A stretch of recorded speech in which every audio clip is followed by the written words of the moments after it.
So it seems that 3D printing for model soldiers has basically never been cheaper to get into.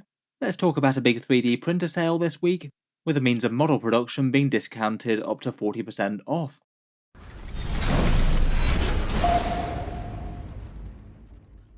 Hello and welcome back to Warspecs Tactics, where today I thought we'd talk about a 3D printer sale that seems to offer some slightly surprising discounts over how much you'd be able to pick one up for normally if you were thinking about getting into this whole thing. 3D printing really has been a growing part of the hobby over the past few years.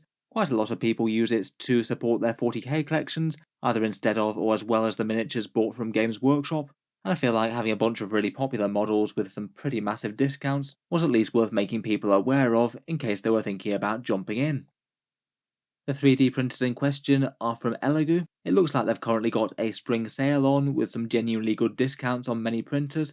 It seems that they've got around about 20 to 40% off all of their main models. The discounts being slightly slanted towards their older things. I guess they want to clear some back stock. But to be honest, even these older models have got some very good reviews in terms of reliability, and the difference of saving something like $120 off one of these might genuinely tip the balance for whether or not you might think about them. At least according to their website, it looks like their sale lasts from the 13th to the 19th of March, so there's only a couple of days left on it. No doubt trying to drive a bit more interest and a few more sales.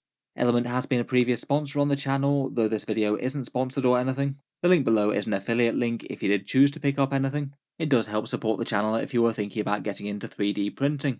I will admit I don't think that 3D printing is literally for everyone. It does take a fair bit of time and troubleshooting setup. Some people have better success than others, and a lot of people just like plastic kits or Games Workshop miniatures themselves rather than near proxies. I thought today though we could just go through a few of the main applications from 3D printing and look at the models that Elegoo sells currently and the price point it might cost to enter into those different niches within 40k. I feel like if you do have room and space to print that isn't going to gas you with resin fumes or anything, plus you do have a fair bit of spare time to get it up and running, it is a really powerful tool in the hobby arsenal, as well as being kind of fun to be your own little miniature factory. First up, for applications when supporting a Warhammer 40k collection, weapons and bits and aesthetics is certainly one reason that a lot of people like to 3D print stuff. Plenty of people online make some bits that are compatible with Games Workshop's miniatures, things like generic energy weapons or Gatling guns or whatever, that don't look too far different from the weapons that Games Workshop would arm them with. Games Workshop generally are trying to make their rules reflect the bits that their kits come with, but there are still plenty of examples of parts that just aren't that easy to acquire and you might want more of, say for example converting armatures into armature moiraxes with this Volkite weapon, a free to download STL by someone called Dimension V on Cults 3D. There's lots of other things for parts though, things like heads and shoulder pads and icons and stuff, a library of STLs that is growing all the time. Out of this particular sale, Elegoo's offerings for small scale printing would usually be the Mars 3 ones. These ones are basically their entry level resin 3D printers. You generally want a resin one to handle the detail of small miniatures, as opposed to an FDM one for bigger jobs like terrain. The Mars 3 one does seem particularly well discounted at the moment. It's usually $320, it's down to $200 for a bit. I suspect that they're trying to discount their older models to clear their inventory, though it's still a 3D printer that's got quite a lot of good reviews, though they do have their alternative Mars 3 Pro one which comes with a few extra things. The Mars 3 Pro usually isn't all that different in terms of price compared with the Mars 3 normally, 350 versus 320. Currently though, when they're in their sale price, it looks like the Mars 3 Pro's 285 compared with 200, so the cost difference is kinda significant proportionally I guess. The differences between the two are a very slight increase in build capacity, it's only small though, like 10mm on one dimension, a charcoal air purifier system, a better cooling system, and a slightly improved light source, the thing that makes the resin actually turn into printed models. I kind of feel like for the increased price, probably just the standard one is currently the best deal, though I suspect that if it went back to its normal ones, I'd probably be more tempted by the 350 one, as it's not that different dollar-wise. Another common application of 3D printing for 40k is terrain and things. You definitely can print this out with resin printers as well, though in general terrain tends to be quite big. It can just be a bit more fiddly to implement with resin ones. They don't tend to have quite as much volume for building stuff, plus the FDM ones are cheaper and they can run a bit quicker. The main trade-off being that you get those little lines where it lays down the resin. It's not really all that noticeable on bigger models like tanks and things or big bits of terrain, but it's generally considered a bit too harsh on the detail front for fine detailed miniatures like infantry. Perhaps the best looking FDM one at the moment from Elegoo looks like their Neptune 2 one. Only $119 isn't quite that big a price tag for getting into 3D printing, only the same as 2 boxes of Primaris intercessors right now. It is kind of surprisingly cheap, and it does have a much bigger build volume than the resin ones, though you will lose a bit of detail. Then of course there's plenty of options for full model proxies. There's kind of an ever expanding array of more STLs for basically near counts as things for various 40k units. Generally, if you just search for such a thing in things like Cults 3D or many of the other things like various Patreons, you can usually get good matches for the vast majority of Games Workshop's range these days. The miniatures that people make are legally distinct but have the same general feel. I feel like it must be a bit of a nightmare for Games Workshop, suddenly competing against a whole load of other sculptors, and now people being fairly familiar with what they can get away with and what they can't, in terms of mimicking but not directly copying Games Workshop's things. I feel like 3D printed proxies are getting more common all the time. A lot of people actually use them in casual settings to get models they might not have ever been able to afford. Plus, I have been to plenty of tournaments that seem to have been absolutely fine with Warhammer 40k proxies, obviously providing everything is correctly based, obvious what it is, and the right size. They will have some disadvantages though. Most of them won't usually have the same exact feel as GW style miniatures. The Space Marines will look a bit weird and off compared with the images that you might get in 40k lore generally. And of course, Games Workshop would take a dim view of them if you turned up to their own events or stores with them. You wouldn't be allowed to use them. Examples really are quite impressive though. Here's one example of a stand-in for either Magnus or a Lord of Change. He's made by DMG Minis on Cults 3D.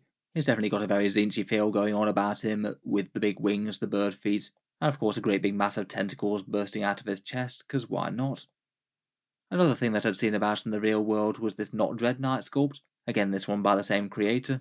I feel like the Dreadnought might be a particularly easy target for people wanting alternate sculpts. It's not a model that's universally loved, and I think that this one looks pretty epic to be honest. Elegoo does have options for printing even bigger miniatures as well. Going with their very planetary theme, they've also got a Saturn and Jupiter 3D printers for resin ones. The Jupiter one feels a bit more industrial in scale and doesn't really seem to make sense to me for a hobbying perspective, but I feel like if you were planning to mass produce some models on a fairly big scale, the Saturn one might not be the worst idea in the world. The main advantage that I'd see over the Mars ones is the really quite significantly bigger build volume. It's got around an extra 30 or 50mm in every direction, and it means that you'd be able to print bigger squads at a time, and larger miniatures would take less slices. Again, it looks like that older model is being sold at a pretty decent discount at 40% off. $300 over the normal $500 does seem pretty excellent, and they do also have a high-res one available as well. The newer Saturn one prints an 8K resolution. I suspect that you might notice that a bit on some of the finer details of the models, but I suspect that the regular one would get you by just fine. Overall, it really is quite interesting seeing 3D printers get this cheap, even if it's only for a short period of time. It is kind of testimony to the march of technology, though. Printers that adequately print Warhammer compatible miniatures seem to be easier and easier to access, and I do wonder if at some point Games Workshop's going to have a bit of a crunch time and bite the bullet and embrace the technology themselves somehow. I would bear in mind there are definitely positives and negatives for getting into 3D printing for 40k use. It definitely could potentially save you an astronomical amount of money if you're printing near proxies rather than using Games Workshop things. Resin sculpts could be 10 times less than Games Workshop's models, potentially more, and it allows you greater flexibility, more options for custom sculpts and things, and other aesthetic bits and war gear to help make a collection a bit more individual.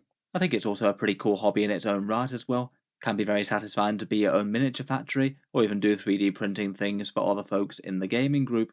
I think it would be a bit remiss though not to talk about the downsides though. It's still not entirely free. You've got the initial investment of the printer plus the cost of resin and STLs. Really not too expensive once you're set up, but it's still not nothing. I personally say that the greater cost is definitely in the time, the initial setup and maintenance, and then troubleshooting with failed prints and things. I feel like reports of this are really variable within the community. Some people have absolutely no problems, some people have a whole bunch of failed prints and get very disheartened and wish they'd not bothered. You do also need somewhere to print as well. If you live in a small apartment, you're going to struggle to have room for one without either gassing yourself with resin or making too much noise. I'd certainly not be running it right next to me breathing in any resin fumes if it were me. As mentioned as well, unofficial models do have some of their drawbacks, not being able to use them at certain official Games Workshop things, plus working in resin over plastic isn't for everyone. In any case though, if you are looking to get into it, it does seem to be a lot cheaper over the next couple of days. I thought that was probably worth bringing up. I must admit it would be quite nice if Games Workshop themselves occasionally did big sales like this, rather than just having things locked to their discount boxes, as seems to be the way at the moment. In any case though, if you're interested in taking a look, the link's down in the video description. Looks like the sale's still on for a couple of days. I'm sure I'll have other ones in the future though, if you are seeing this after that. As with the last one, let me know your 3D printing thoughts and ideas down in the comments. Do you like it, or do you never get into it? And I look forward to hearing why. If you've enjoyed the video, then feel free to subscribe to Auspex Tactics, but I'll certainly keep the regular 40k videos coming. I do tend to post new ones just about every day.